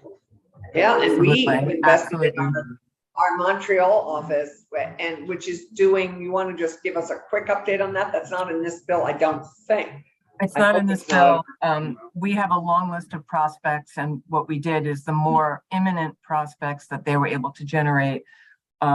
We did a kind of a demand curve for this type of space. We did both from the Canadian office as well as from the regional development corporations around the state, we've come up with that there's a need for 1.1 million square feet of industrial space that will be needed over the next several years. So, even though we say we need this now, even with this, it's going to take us some time to get up to speed. But the idea was, let's seed this and then let's have a special fund so that we get the funding back and could do this again and again without having to get additional appropriations.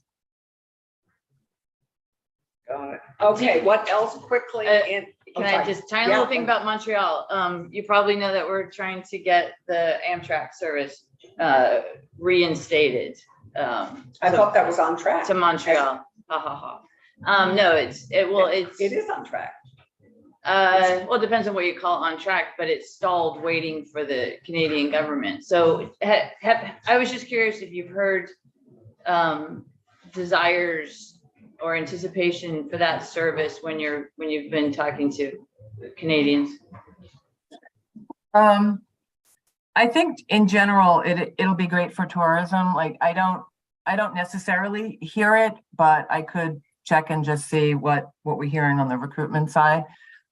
It's generally a great thing if we had rail service back to Montreal. I would imagine cross-border activity, both Canadians coming in and Vermonters and others, getting into Canada. But yeah, we are very interested in that getting resumed. But I could find out more where we are. I know it's just transportation really does. I understand, but I just want everyone to know that once the Montreal section happens, then we can work on the second service, which would make it possible to go somewhere and come back on the same day. So it could be beneficial to business travelers as well as tourists. So I just want to make sure everybody knows that. Which is great. And Wendy, just remind everybody what hat you're wearing when you're talking about this. An advocate for public transit. No, What do you mean? serve on, You mean on you serve on the transportation. Don't you serve on the commission? Well, I serve on the T board, the You serve on transportation the T board, so board. that's it. And I serve on SCVT or the SEVEDS, Southeast Vermont Economic Development. Right, but it's the T board you serve on that. Right, which we have a little, yeah. So Joan, could you briefly touch on the other economic development asks that are in our purview but aren't in the workforce development bill? Yeah, like the Brownfields Remediation Fund. Yeah, I'm we've not sure. got I think that, and we do Tom have is that. coming in. You don't need to spend time on that because Tom's coming in next week. Okay, And, we asked for 10 and it's at 8 right now, it looks like. Right, in and the it looks House like maybe budget. that's been pulled out of our pot, then that's just being considered on our own because it's so important to everybody. Okay. The other pieces, you have an ask on changing language for the Vermont State Colleges. Oh, so on the Community Recovery and Revitalization Program, of which we're in the midst of administering. So that's remember, that legislation was like a, go ahead. Let me just quickly frame that up for Wendy and Ann. This is a program we set up last year with our ARPA dollars in this committee. It was a piece in our economic development bill, and it was our capital investment program. Joan can describe it, but it is being rolled out. It's being rolled out now. We have a hiccup. We allowed for municipalities to apply, nonprofits, for-profits. And we have a modest challenge that we're trying to address in language that Joan is proposing to enable other nonprofits to apply. Yeah, so in the capital investment program, we did not allow municipalities to apply. But when we did the community recovery, no one crossed out. There was a section about who was ineligible, and we had state and locally owned businesses were ineligible, which kind of contradicts another part of the legislation, which basically allows for municipalities and their water wastewater systems. So our suggestion is just to cross out that as an ineligible applicant. That was okay. Rather than adding language like, is it specifically for water wastewater? Is it for this? Is it for that? Like all that's covered. It's just if we cross it out, it'll open it up to state and So locally if you're owned you're business. proposing that we cross out that, and David will have that for us next week to look at, or Okay. maybe later. All right, good. And- Uh, Yeah. The only other thing then is the Vermont Training Program, which I talked a little bit about last week when I was here. It's a $5 million ask. I don't It's know. the chip, Yes. it's the for CHIPS.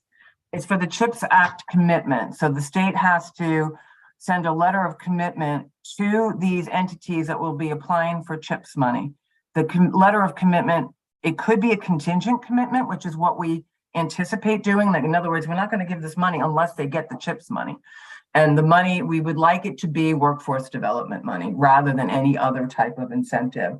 And so that's why that amount is very, very important. We know of 3 entities that are thinking about it. Actually, one of the entities is a definite application, and it's going to be like $500 million or more in terms of what they're going to apply for. So by contrast, this level of support or match seems, hopefully it's going to be enough for the feds to consider our commitment to them. Right. Anything else that you want to prioritize for us The right only now? other So it thing sounds is- like CHIPS yeah. is one of your top. Yeah, And the other entity is not in Vermont, right? there are 3 Oh, there- entities, and they're all Vermont companies that would have- be, sorry? No, but I thought the other entity was competition for us. I'm not, I think there are 3 entities in Vermont. Joan, is what you're saying that would be beneficiaries of this? that's correct. What it is contingent upon is, are they going to apply for the CHIPS Act money?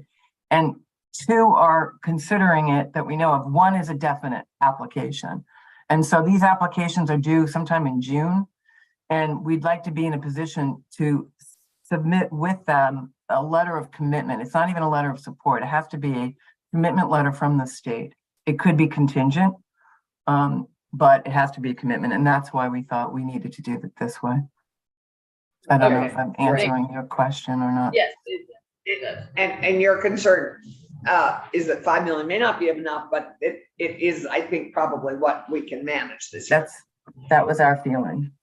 Yeah. The only other 2 things that are not anywhere, like they're not in budget, and they're, when I say they're not anywhere, they're not in the workforce bill, but they're in S94. They were added onto S94, which I think was voted out of Ways and Means yesterday, or maybe the day before. And that is veggie and TIF. And so, and it's the project-based TIF. So project-based TIF is kind of nowhere right now. I think it's been reduced to a study. So I don't know if you will get to look at that or what the mechanics are of after it leaves probably in-house commerce right now. It's basically It's the 2 ve- studies, and one it's for better- veggie and one for TIF. Sorry? I have a mini TIF sitting on my wall. No, but this is our bill. They put it in S94, which was our Berry TIF extension. Yes. So Yeah. it's gonna come back to Ann's committee, and we, Okay. as you know, Aisha and Randy and Ann serve on that, on Okay. finance. All So, right. I think the veggie extension is gonna end up being, and that's not really financial at the moment. That is just, we need to have that language for that program to continue. We need to, so I think that's coming to you. Okay, I think that's it, Joan, and I I'm think so. so sorry. thanks very much. Thank you. And if you have anything else, we will, I guess, maybe see you on Tuesday when David presents this language for us to consider, the amendments of, Okay, for Let new me- relocated worker and for the CRRP. CRRP, which is, I haven't come up with a useful acronym way to describe that program. Anyway, thank you so much. Anything further, we'll be in touch. all right, thanks. Bye-bye. Thank you very much. We apologize, everybody, but we are having to really finish up our work on workforce development and economic development in time for the budget, which is being voted out of the Senate or out of the committee next Friday. We have to have our work to them on Wednesday, by Wednesday. So that is why we're going a little overtime, so we apologize. Hal, would you like to join us, and whoever else you would like to bring up to the table? I'm just looking at my Brian, I assume you're joining Hal, and it looks like there's somebody else. So, I have some packets for each of you. Okay, great, thank you. great, and Hal and, oh, yes, That's a full packet. that's a full package, okay. Okay, great, and we have one for Scott? Yeah. There you go. Thank you very much. Okay, I'm not sure you've all met all of us. Have you met all I our? have not. Okay, so why don't we start with you and we'll work our way around? Hi, Wendy Harrison, Wyndham County. I live in Brattleboro. I met your person down there, which is great. Randy Brock, I represent Franklin County, part of Grand Isle. Allison Clarkson, Windsor County District. And Cummings, Washington County, and Hal and I were neighbors. Neighbors for a lot of years. You're no longer neighbors? I live in Middlesex. Our dogs made the initial contact. We That's right. both had them out and they met halfway between the Which is houses. often the way it I is. want to tell you, our youngest daughter, Kids and Miami, dogs, right? Oh, how exciting. We met him, that she was. yeah, she's Thank you. visiting right now. She's 2 months old. Oh, Well, how- we are waiting. We are So- waiting for a baby in this community. Yes, we are That's waiting, right. which is why our chair, as you know, is not here. We're in the process We're as we all speak. pacing. Yeah, right, Well, right. I'm finally a grandfather. It took a lot Oh, of years That's exciting. Well, and a lot of pushing, but somehow it happened. you know what? It tends to happen when it's pushed. So anyway, although there is no baby without pushing on. Mama's part. Okay. Okay, time to spend. So right now, we are going to pivot to adult education and our adult literacy programs. Yeah. And you have asked in here, and we're looking at primarily section 9 of the workforce development budget as workforce development bill, as I recall. Right? And Yeah. so it is yours. Great. Well, we have a little slide. So for the record, I'm Hal Cohen. I'm a resident of Middlesex, and I'm the executive director of Vermont Adult Learning. And I'm Brian Kravitz, I'm a resident of Waterbury, and I'm the Development and Outreach Director at Central Vermont Adult Basic Education. And I think the first slide. Yeah. So thank you for giving us this opportunity to present to you today on behalf of the Vermont Adult Education and Literacy Network in regards to our request for additional base funding of $1.5 million. The House included this in their budget and in the workforce development bill, this amount.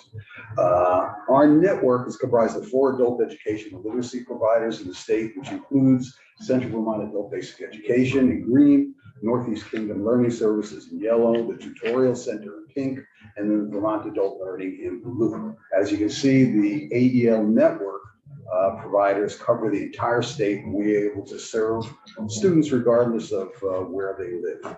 A $1.5 million increase to our base will allow us to provide our core services that we have been doing for the last 30 years, providing basic education to our least skilled and least proficient adults, giving Vermonters the opportunity to earn a high school diploma or GED, providing career and job readiness, and providing needed services to our English language learners is vital to Vermont's economic outlook. Slide 3, Brian. Like many organizations and employers in Vermont, the AEL network's operating costs have risen sharply and are expected to do so. In spite of cutting back where we can, running lean budgets, and the two one-time non-COVID related budget adjustments, all 4 of Vermont's AELN providers are in operating deficits. We have not received a substantial and sustainable increase to our base funding in almost 30 years. Oh, geez. During COVID, to meet the demands of online and blended learning, we had to quickly upgrade our technology and network systems, provide students with access to laptops and increased internet bandwidth. Unlike our public schools, we didn't have access to funds for these upgrades. They were immediate responses, and technology requires frequent upgrades. Inflation has caused increases to supplies, heating, rents, and all other costs of doing business. Due to the nature of our student body, those with disabilities, English language learners, and the most disenfranchised from education as a whole, it's imperative that we have highly trained educators on staff. We've had to increase salaries to both retain and hire new teachers. The cost of benefits has also risen sharply. We're very grateful for the non-COVID related budget adjustments of $350,000 in 2022 and $700,000 in 2023. However, these one-time funds have not filled our basic needs. We know that there are many more Vermonters who need our services, and we can't reach them without funding to support robust outreach and recruitment. With more students, the need for additional textbooks, supplies, and other instructional materials comes as well. Your support in providing our request for an additional $1.5 million to our base will ensure that we can adequately serve and reach more Vermonters now and in the future. Will help them to build assets they need to gain sustainable employment and become more active in Vermont's economic outlook. And next slide. So, yeah, so But before we leave that slide, could you give us a notion of how many individuals you serve now and sort of where you catch them, how they get to you, and This year as a network. how it's grown in the pandemic or not? This year as a network, we're currently at about 1,890 students, something like that as a network. 2,000. Almost 2,000 going into the last quarter. Typically, I know at CBABE, the last quarter is our busiest month for enrollment. CBABE, we are looking at 33% increase in students over the last 2 years. This will get us back to pre-COVID levels, and we're expecting that to keep growing. And overall, how has COVID and people leaving the workforce now wanting to come back in, is that put a bump in your population also? Well, two big bumps. One is the younger group, 16 to 21. A lot of them over the last 3 years have left school. They weren't able to, fit into that type of education. And so we're seeing a big bump in those numbers. And those students are coming to us with really, really low skills and needing very individualized attention. The other group that's really rebounding is the English language learners. Part of that is the Afghans, refugees, but also others. My agency alone, we serve over 320 English language learners, which How many? over 320. It's pretty significant. Yeah. I think the only people who work more with English language learners are the refugee resettlement folks. And actually that pretty much covers our slide 4. Oh, sorry. No, that's great, because those, the significant numbers, the increases are most notably young students 16 to 21 and our English language learners. The next slide 5. And do 16-year-olds count as adult ed? Yes. Out of school, and any 16-year-old who's out of school is eligible for adult ed and literacy services. I'm channeling Allison Ganell. Do you remember Alice introduced Brandy, and for years her bill that would require young people to have to stay in high school through 18. And this is partly why it's a huge, and I think the pandemic exacerbated this population of people who were so frustrated with school and left, and the cost both to the state and to their lives, future lives, is just so big if they leave early. And our challenge is obviously to engage them and get them so excited. This is part of the CTE efforts to get CTE started earlier so that they're engaged and excited so they don't. And if I may, for those students who dropped out, they cannot access CTE. We're the first step for them to get there. Yeah, which is they need their high school credentials for a lot of those adult CTE programs. They need basic skills. We often say, well, they could do that, but in their minds they say, I can't. And I can tell you that our students, that's one thing that across the board when I interview past former students, that's the big thing that they say is, I learned that I can. And they move into, they go to college, they go to career training. And that's new for them within their family culture, within the culture of their lives. Yeah, that's just a problem. Sorry, didn't mean to interrupt, Sorry. but I think it's a picture of the need that we are addressing. And when we talk about, we have this huge need of jobs, but we also have a lot of people who don't think they're able to and are not yet trained. And a lot of that group, schools in many ways kind of failed them. And, Yeah. and they're coming with very, very low skills. And some of the graduates we see that come to us because they're going to community college and they're not able to pass the AccuPlacer. And they, again, so they may have graduated, but they're coming with low enough skills that they can't really succeed in even the community college setting. So that's a lot of the work that we do. On slide 5, really what I want to emphasize is that unlike other nonprofits in Vermont, the AEL network has a statutory role of providing adult education and a path to a high school diploma or GED. AEL serve the most vulnerable Vermonters. Many of our students are in need of basic education, basic adult education, as they have very low skills, which I've been talking about. There's no other Vermont program outside of the school system that offers a free path to a high school credential for people age 16 and older.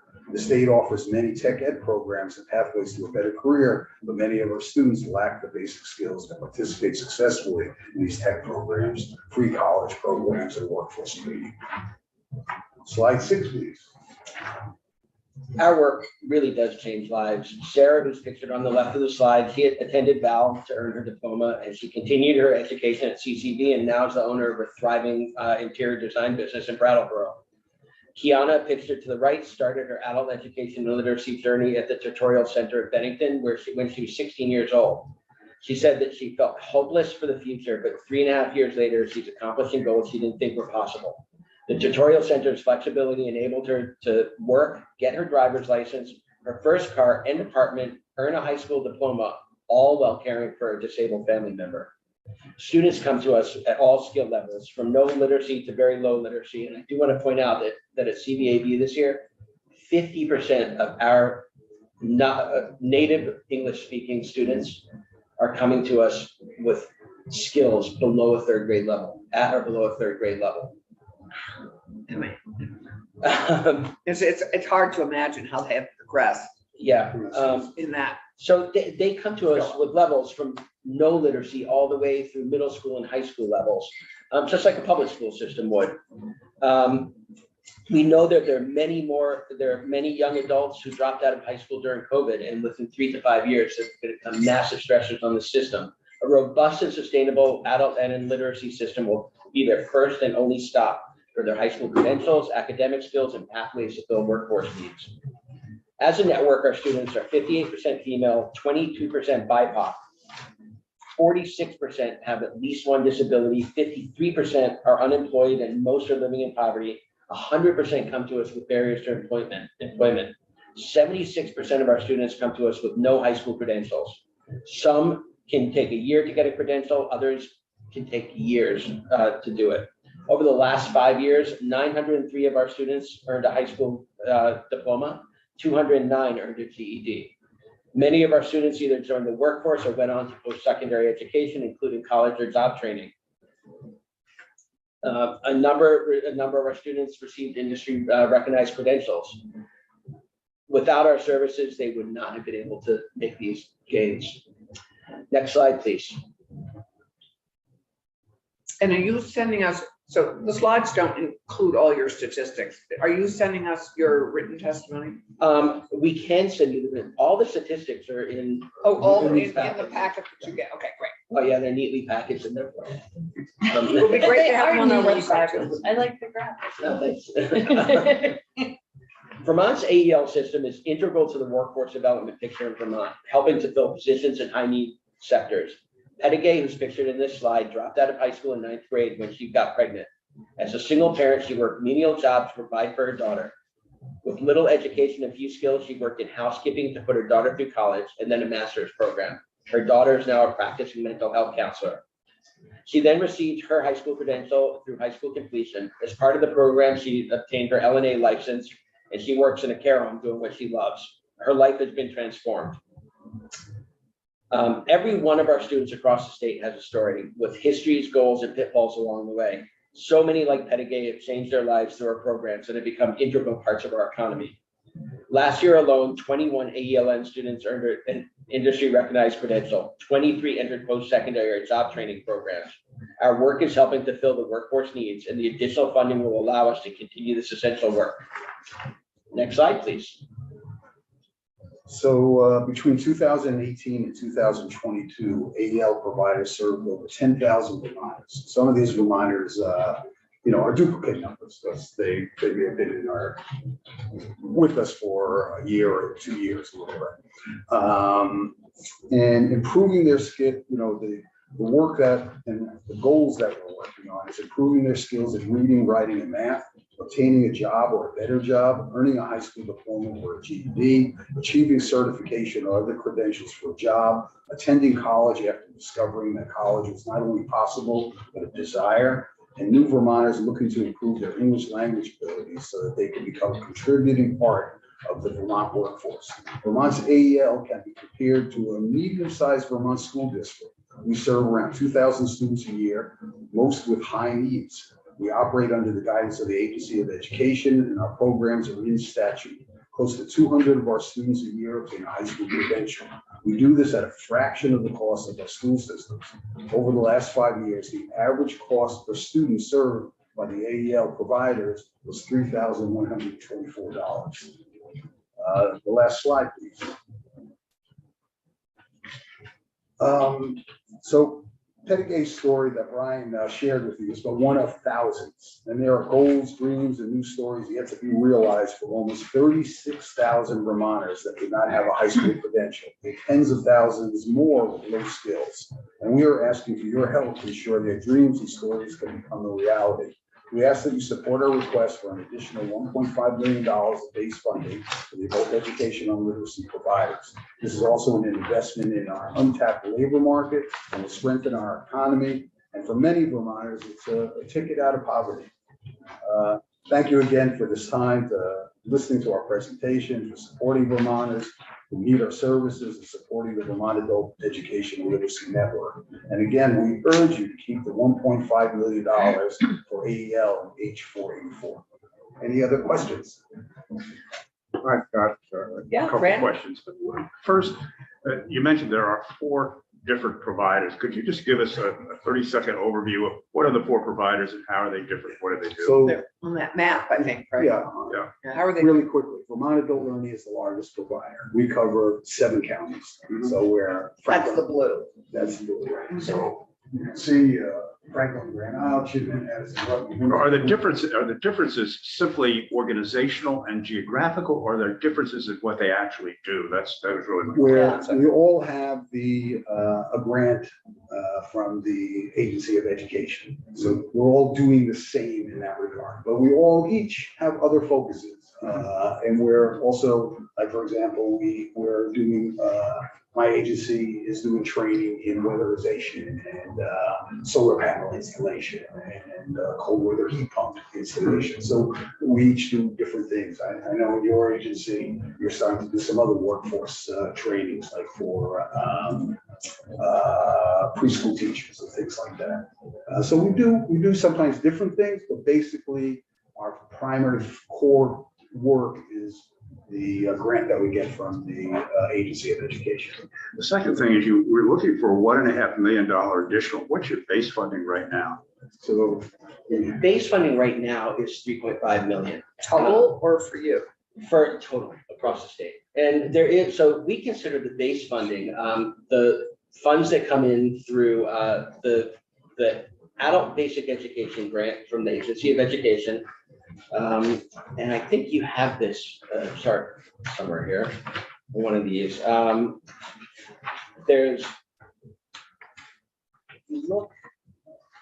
Here you are. It's on page 1 of this. Yeah. Also, it just tells us. Yeah, it's about 3.5 million, and that is the ABE grant, which is a competitive grant process through the Agency of Education, as well as an adult degree program grant, the ADP grant, which is in the Ed Fund.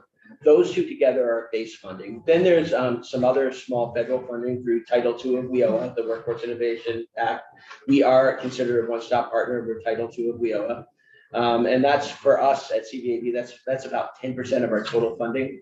And then there's a very, very minimal ICELC, which is English Language Learner Grant, which is really, really small. So that base are those 2 grants, the ABE grant, Adult Basic Education, and and the adult degree program. And how many staff again does this support? Statewide, we are at about 132, somewhere 130, 140 staff across the entire state, and that includes administrative staff, support staff. Wow. But it's really important that when we look at the base, we're not talking about, that's not the only state funding. We also get what's called the high school completion program funding. So that's in these graphs, that's in green. And for example, in 2017, our total, I would call it our base, was a little over $7.5 million. Right now, it's at $5 million, almost $600,000. So we've been essentially losing money in our high school completion program. So when we're asking for base, it's really against a $6 million program. Why is that going down? What are the factors that are causing that? There's a number of reasons. Part of it, the way the high school completion program is set up, which is very unique nationally, it's a great program. What it does essentially is any student who wants to get a high school diploma can go through our program. They get an individualized education plan. And when they met all their requirements and we work with the school that they had come from, they can then get a high school diploma from that school. So we'll tell Burlington High School, this student has met all this criteria, they're ready to graduate. Burlington High School looks it over, says, yes, they can graduate. What's happened is these students have to take a standardized test to essentially get into the program. This is something that the AOE is requiring. The test has become more and more difficult. So as a result, the students are moving through our programs a lot slower and they're graduating at a slower rate. We're also finding that students who are coming to us are at such a low skill level that it's taking them a longer period to get into the high school completion program, where we then gain other fees. So our fees are dependent on students getting into that program, getting skill gains, and then graduating. So over time, unfortunately, that has gone down. Well, you had mentioned somewhere along the line that you have people who are coming into the program with a third grade educational level. And I'm curious, when that is happening, what grade level have they passed through in school before they get to you? This is really interesting. Again, we base it on this assessment. It's a standardized assessment called the Test of Adult Basic Education. It's authorized by the Federal Department of Education. Vermont uses it. We have had students who have come to us in 12th grade. They've left school in 12th grade. They maybe took honors math, and they come in what's considered a 5th grade or 6th grade level in math, even though they've taken honors. And what's happened is, so within the program, it's a fee for, as Hal said, it's a fee for service program. A student is considered to be in the program, but we don't get reimbursed in those fee for service until the student's at a certain level, academic level, even though we're providing, that extra level of services. So, again, there are some people who come in who they may have left school in 8th grade, who maybe come in with 10th grade levels. There's other people who left school in 12th grade. This is where it's really hard. If you've had someone who left school in 12th grade and all they need is maybe an English class and a science class, and they come in at a very low level in that math, we have to get them up to that high level in math, even though they've met all their math credits through the school, before they can move on. And what's happened is there's people who said, well, I really don't want to do that. It's going to take too long. We've found that it usually takes at least a year to go up a level. So if someone needs to come up 2 levels, you're talking about a year and a half, 2 years for someone who really all they want is that piece of paper. More people are doing the GED, at least that's what we're seeing. That the GED has become a much faster pathway. There's some irony here because our students are the most vulnerable, yet they have this higher bar.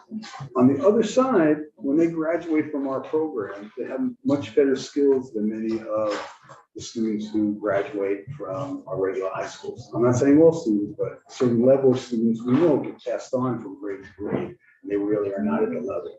AOE requires that our students really be at a certain level in order to graduate. So it's a positive thing in that way, but it hurts us financially, and it can be very difficult on the students as well. So thank you. This is a good, great packet.